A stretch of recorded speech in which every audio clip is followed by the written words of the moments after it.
I am 38 and just married my boyfriend of 3 years, James, 44, 6 days ago. But, as fates would have it, her daughter ruined their wedding that was initially beautiful planned. The other daughter, 21-year-old Britta, is borderline psychotic, to put it mildly. Pre-wedding and ID have just called her stark raving mad. Post-wedding, well, the B** tack is officially psychotic. Nobody can just be that way and get away with it. There must have been something going wrong on between. James was married before to his college girlfriend. Britta came from that marriage.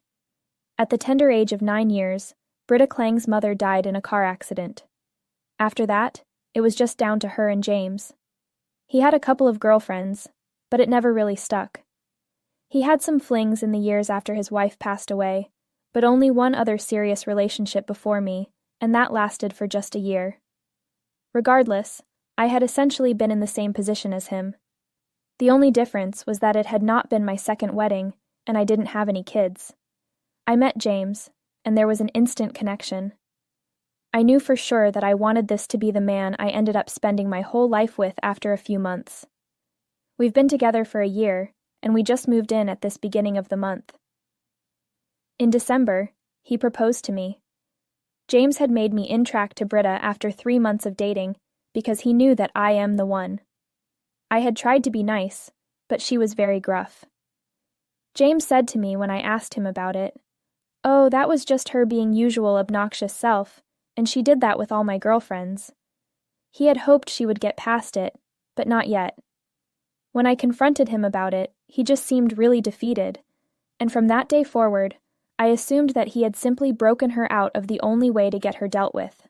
But he also could not literally kick her to the streets, as she did not have a job, and was in fact independent of him even at an age. If not him, her boyfriend. She had never gone to college, because she decided long ago, when she was still only a little girl, that all wanted to do in life one day get married and have kids. She did not feel having a degree would get her any closer to doing that, so she absolutely refused regardless of all the promises and threats made. When we met, she still lived with James. She moved out 2 months after I started dating him and went to live with her boyfriend Liam. From then on, we would see each other only intermittently. Though she would treat her dad like a king, when she visited us, it was all bitch face and cold shoulder with me, as if gracing someone who did not deserve to be around such wondrousness for 5 minutes of my time. I learned to ignore her too, since I was way past this high school nonsense, and she did not even have any issues with me that were affecting my relationship. I did not bother James about it either. 8 months ago, we got engaged, so of course that means we threw an engagement party. On that day, Britta also announced she was engaged to Liam, and had been planning a party of her own, but decided it would be much easier for them both if they just did their announcement at our engagement. She then made a point to come up and be smugly sorry for hijacking the party by celebrating us. She apologized for the fact, and simply wished that I wasn't too offended by it. No, I really did not give a shit, for real this time. This does not mean it was unaffected, or even in any way exploding friendly. You know what? I'm too old for this. I said, "Fine cost-cutting idea you had there to save a few quid and just break it gently at home." I congratulated her and exited because I didn't think she would have any answers. My assumption was correct, as when I congratulated her and acted unaffected by what she had done, the look back on her face. Not that I really cared, but at this point she had been irritating the shit out of me for 2 months straight. She'd ask James and me every time she came to Clear Lake about the wedding, what we were planning.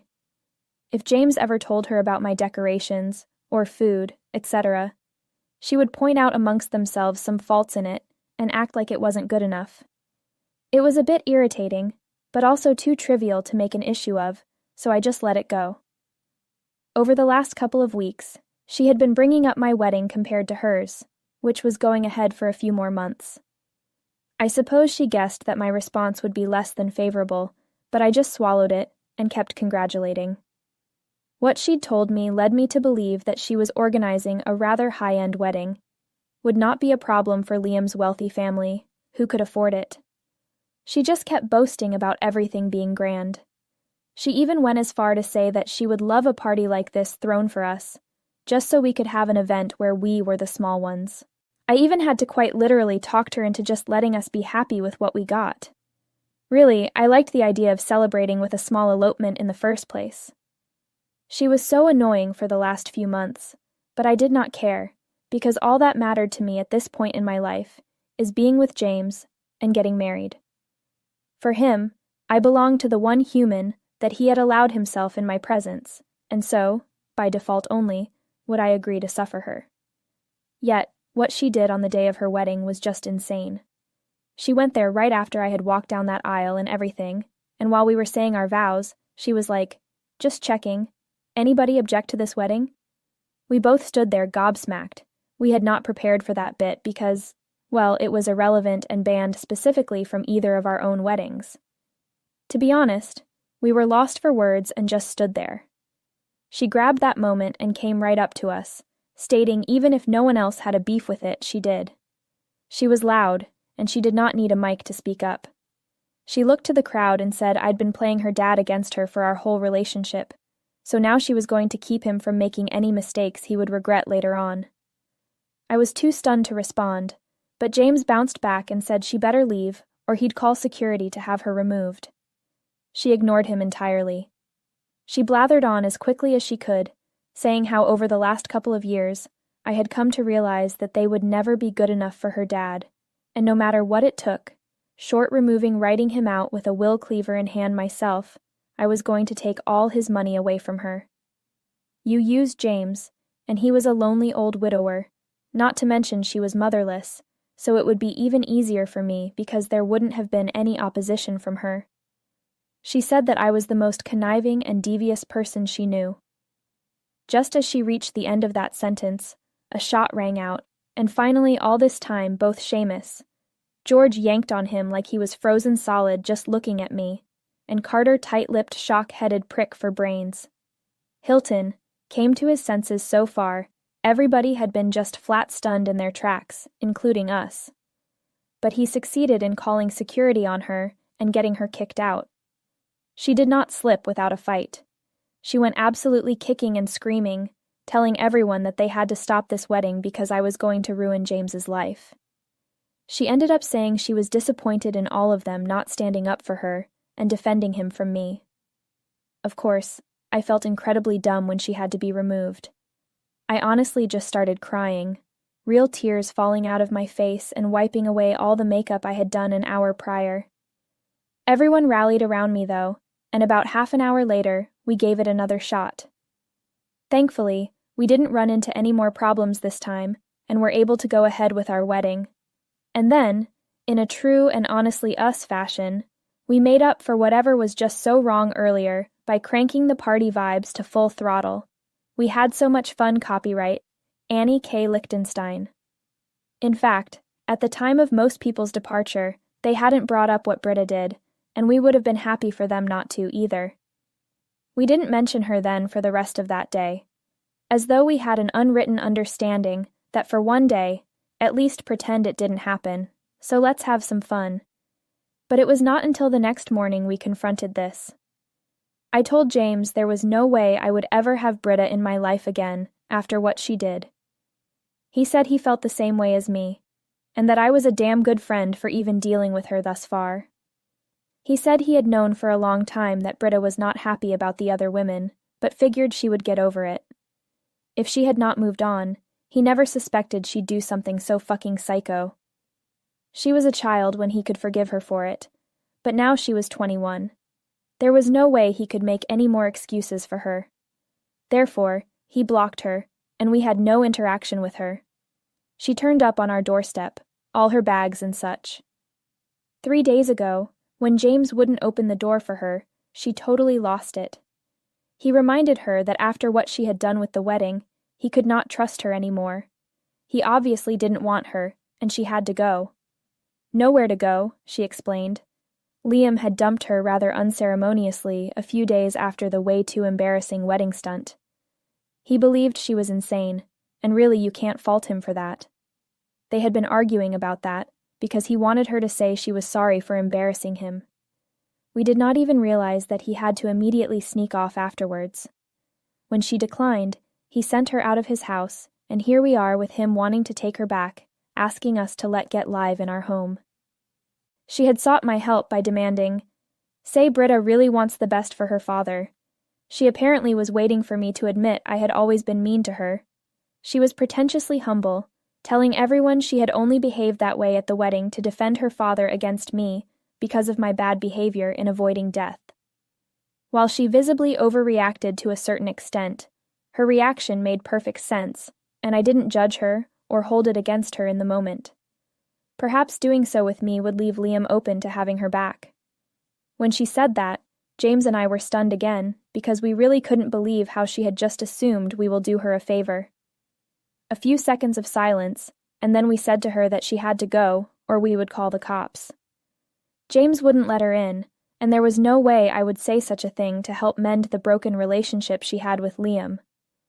I said, considering everything she has done, that it was a miracle we were even letting her stand there and argue with us. If James hadn't been with me, I would have called the cops on her when she showed up at my front door. James turned around and said, "I'm not helping her, she's your problem," because I had been the most embarrassed by what she did at that wedding. I therefore found a place next to the door and raised my voice as I spoke so that she would hear me properly.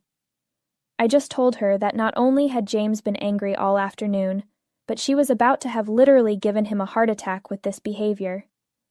I said to her, he was the sort of a many who should have had another kind of daughter than she. The fact she could no longer hide behind an agonizing mother-death sympathy card and blaming it for all her bad deeds till now. Living off her father's money, and yet didn't even feel guilty about his wedding to a woman he loved. Now she had no business in expecting anything from the two of us. I told her she had been accusing me of wanting all to myself the money that would have gone for some or another way in my father-in-law's estate, but then again, with a daughter not working, all forgot. I could take care of myself every bit as much. So, if she was going to blame anyone for taking everything they could of so much money that rightfully belonged instead to their relations, then look in her direction.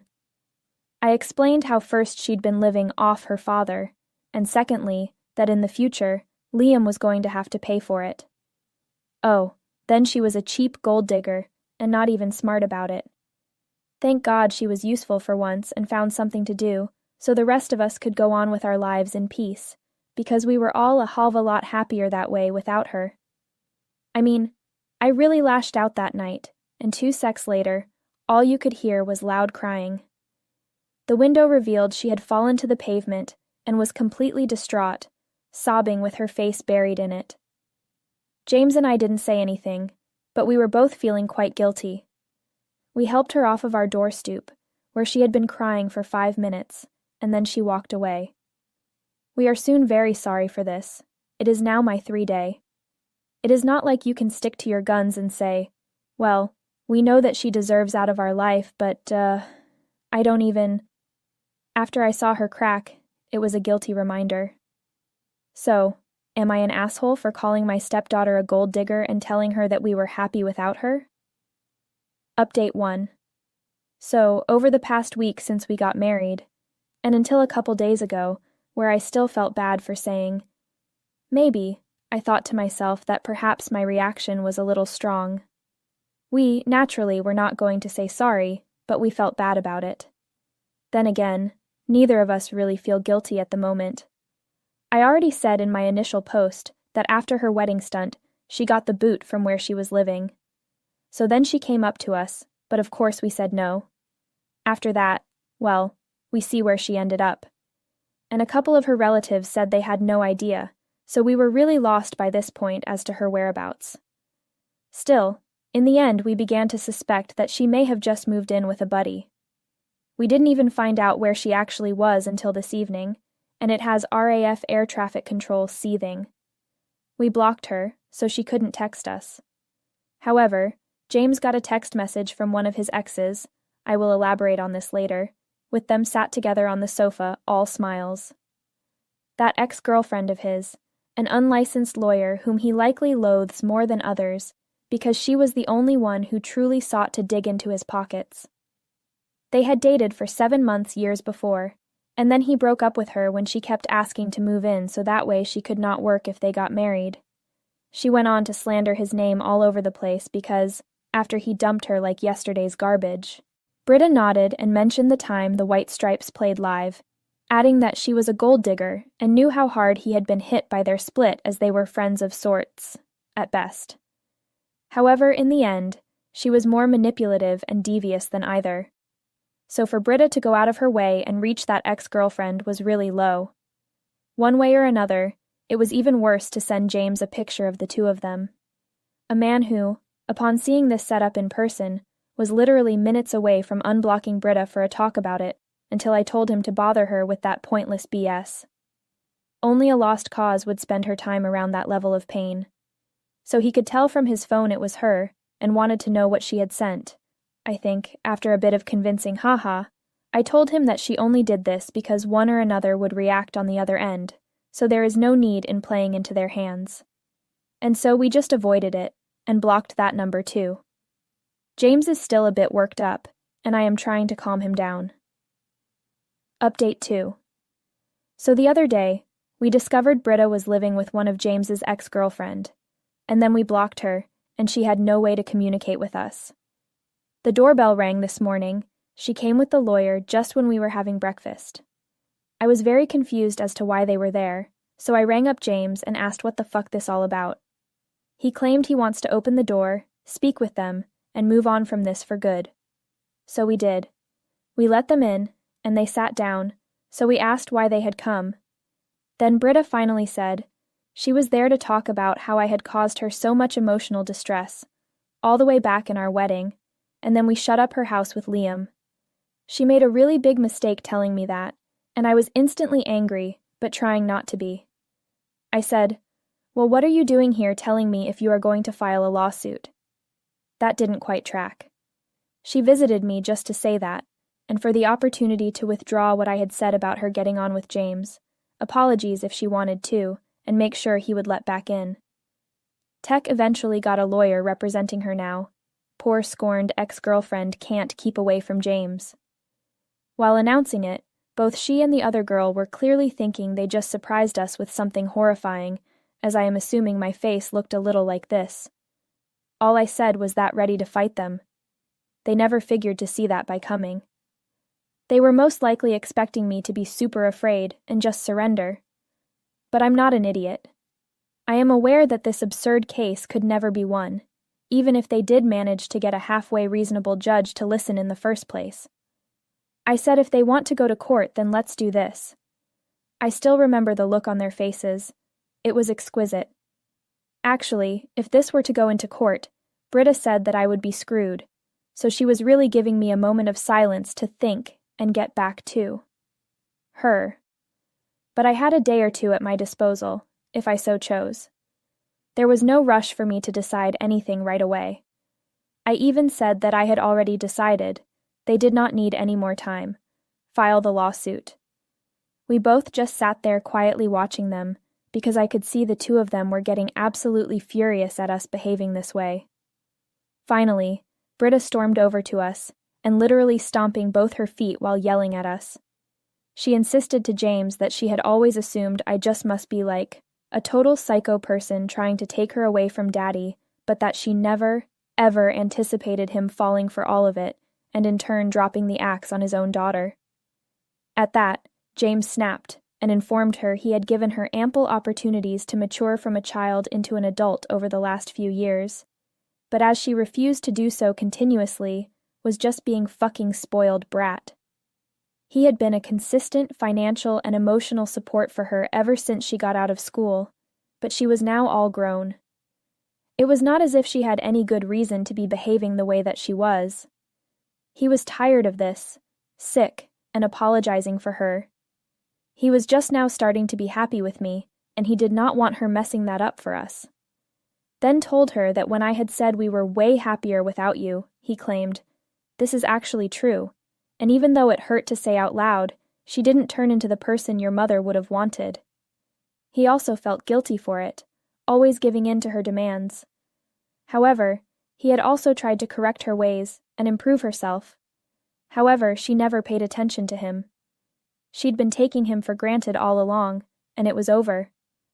Just then, even now, she had taken him for granted, and that was completely out of doubt cause at the end of it all. One his worst exes whom he used detestably. She'd known it would be a real kick in the teeth for him, and piss him off as well. That was why she did it. This means we have no obligation, however you did more to shatter us. Give yourselves the power to cut yourself and run away. Then his ex-girlfriend started to try talking, and I shut her up real quick because she was not even family, and been an EX for a while, which means your opinion is invalid. Sorry. Then when I told her to shut up, they both turned on me and tried to insult or hurt my feelings. So that's when James pulled Britta by the wrist, fucked her to the door, and forcefully pushed her outside. He threw her ass out, and said he wouldn't have it no other way, until she was really sorry. His ex-girlfriend came in after him, but I caught a glimpse through the glass of Britta crying outside. So it was a tense morning, and the rest of our day we were all just trying to recover from the drama that occurred. We both ended up leaving work early as we found it impossible to concentrate. The two of us are watching movies and doing a takeout to try and avoid thinking about what went down in the morning. Update 3. Howdy, guys. It has been 3 days since I updated about Britta and James' ex-GF coming to my house threatening me with a lawsuit. Well, we didn't exactly hear anything from either of them, so we figured it was done anyway. But evidently, we were mistaken, because this morning James got a call from yet another number, and it came out to be his ex-girlfriend also. On the phone, she was clearly living separately from Britta, he told him. She had kicked his daughter out of our place the other day, and was now asking him to also pay her back for all that she spent on his kid, after all her actions. And of course, she was asking for something absurd too. She said she wanted $3,500 for letting Britta stay with her the past few days, and also to keep quiet about what I know. James flipped, and told her that he wasn't giving her anything. She couldn't just blackmail him like this. He told her that she kidnapped Britta on its own, and he had made no promises to it, so it did not owe him anything. This though she felt like, what did he had to lose, and then started threatening him, that if you do not pay up, I am going to upload this online for everybody knows. She only let Britta come live with her, apparently, because Britta made it seem like James was willing to have her around again. That were the holdup. That if it was James once down, she would make sure to have told his ex that he should be able at least get this much out of them, because surely he would say no. But we knew that had been debunked, and in her eyes, she'd paid for a product and now demanded it by hook or crook. It was what they promised. She would have to speak with James directly if Britta could not finagle it for her. And when James and I yelled at her some, James handed me the phone, and she said if he ever answered his cell phones again, we promised to call police immediately. She even tried to backchat me, but I told her that she is a failed lawyer, surely broke too. It was the only thing I could come up with for her to be this desperate, and why would she make things worse on herself? Because at that point, no one would give a fuck if she said bad things about James, as she had been doing so much already. I had the power to expose her, but then she would lose any clients that she did have, and immediately shut up, and then cursed me out, saying even more, and finally hung up. After we did that, the first thing I thought was, where should Britta be? We are respecting Siri's privacy, so we did not ring her. For all that she has done to us, we cannot and should not be the ones nursing her back to health. Well, lady, she is an adult. Let her figure that out for herself. All she ever needed to do was apologize profusely from the core of her being, because if not for Chick dropping a Dunkin' Donuts crapping all over my wedding and then flipping on us every which way known to man. But she cannot even muster a half-assed apology, much less whole one. Which is a real shame because from what I do know, James did try to be there for her and be the foundation that would raise her into being a good person.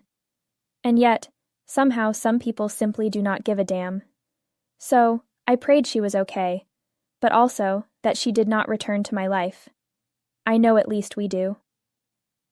Update 4. Hey, so it's been over a month since the wedding, and we are now currently on our honeymoon. James is with me, of course. Britta, we had not heard anything from her in the last weeks, and we were even quite concerned about. But we managed to relegate that thought into the darkest, dustiest corner of our reality queues and tell ourselves that she was at least somewhere safe. Either way, we are not calling her back, as that will only give off the impression she can get away with anything and everything. So we tried to keep to ourselves, and a few days before our honeymoon, she sent us an email apologizing for everything. She informed us that she and Liam had worked things out, because she was apologetic to him, but made a promise to apologize to us too. It was mostly directed towards me, telling that she had been so mean to me and finally realized it. In fact, she had to sleep on park benches the first couple of nights, and for some reason that tugged at my heart a little, but I shook it off. Well, yeah, but fuck. She missed the shit out of her dad, because being by herself made even more clear how amazing she had it with him, and that everything was 100% in perspective now, how seriously fucked up she acted. Apparently she was going to get help, and actually try to be better. Liam and her were no longer engaged, but they remained a couple as he was able to at least be there for her. Not sure if it's a good idea or not, but his choice. Well, at least James and I are glad that she has someone to rely on in an emergency, even if it's no us. Even nothing to do with me, they seemed like pretty good together, her and Liam. Anyway, we replied to that email and said sorry is accepted, but no contact from now, until well, whenever, 'cause we need time to cope with this shit. She will be respecting that. So that's how it is now. Regardless, I want to put that all behind me and enjoy the